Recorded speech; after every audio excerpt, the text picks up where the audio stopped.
In Please Sir, Do You Want Some More? We're going to try to find a member of the UK Parliament who's had a COVID jab in the last 3 months.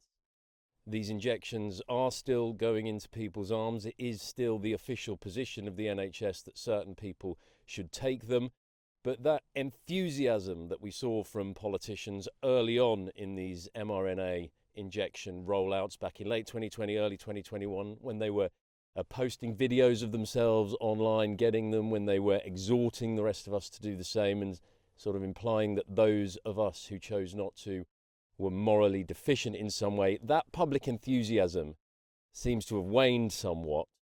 And we wanted to explore whether that's just our imagination, and if it has waned, why has it waned?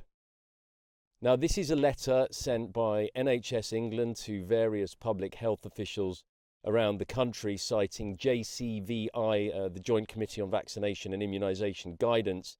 This was sent back in August, talking about who should be offered the jab come October. And it says that autumn boosters should be offered to residents in a care home for older adults, all adults aged 65 years and over, and persons aged 6 months to 64 years in a clinical risk group. Now, we did a bit of research, and there are 53 members of the current Parliament who are over the age of 65, or at least there were in November when we started this project. So we've simply been writing to them and we've been asking them, have they had the jabs this time around?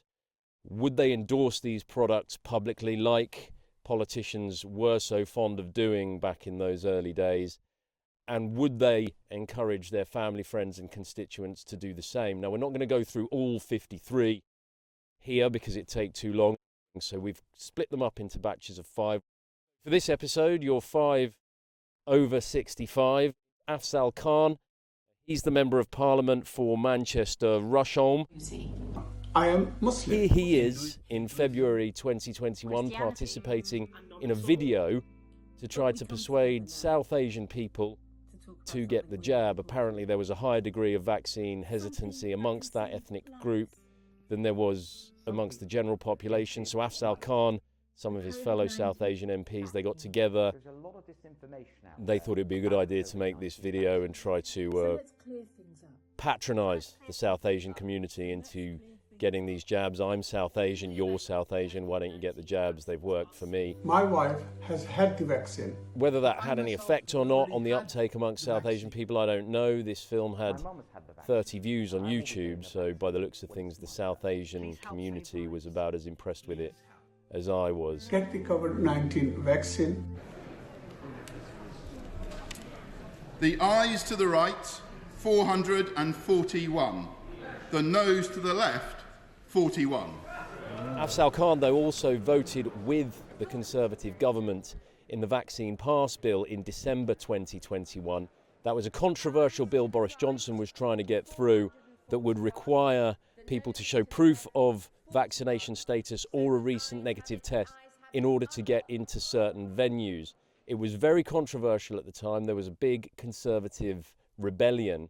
And Boris Johnson only got that through with the help of a large number of Labour MPs, one of them being Afzal Khan. So fair to say, I think, a real vaccine fan, or at least he was then.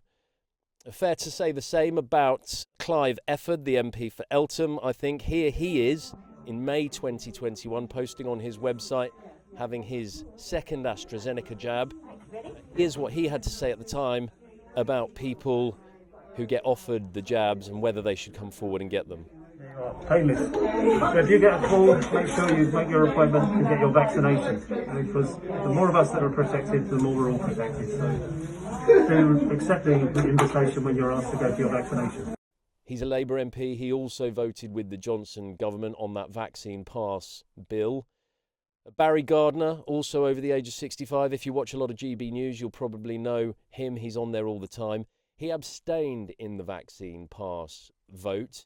He wasn't comfortable with the idea of vaccine passes, though he is a big fan of vaccines. You can see from this article on his website where he's explaining that decision not to vote in favour of vaccine passes. But here's what he says about vaccines in general.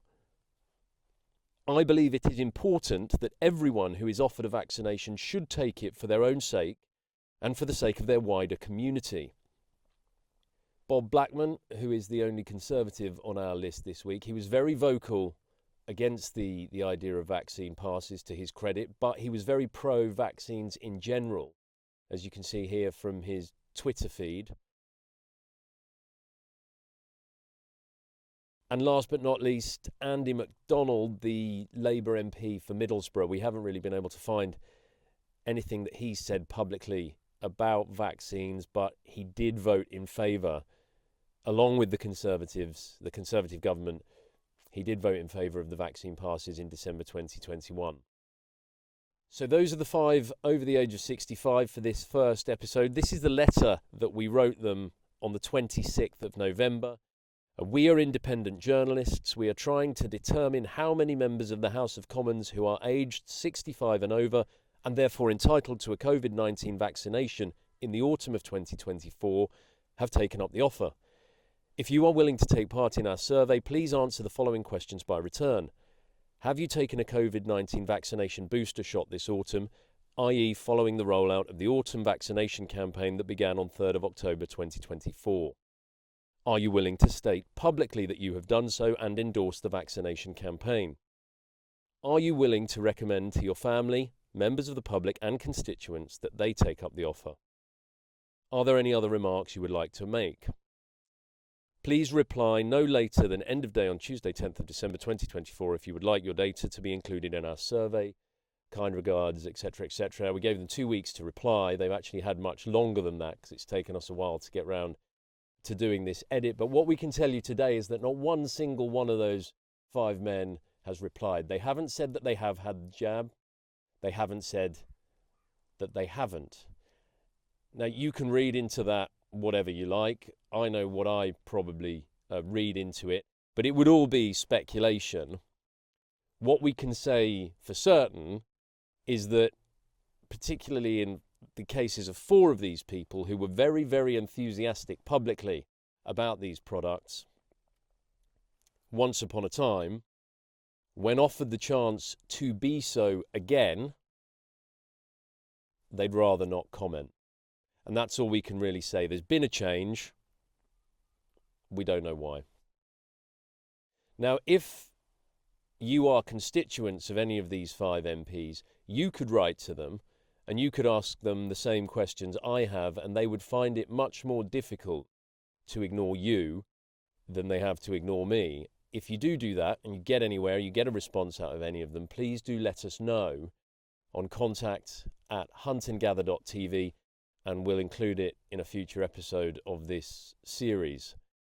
That's it for now, though. You've been watching Hunt and Gather TV. Please follow us on Substack, X, Rumble and Telegram for the next episode of this, which should be out soon, with the next 5 names on that list of 53, as we continue to ask of the MPs over 65 who are eligible for these COVID jabs still, please, sir, don't you want some more?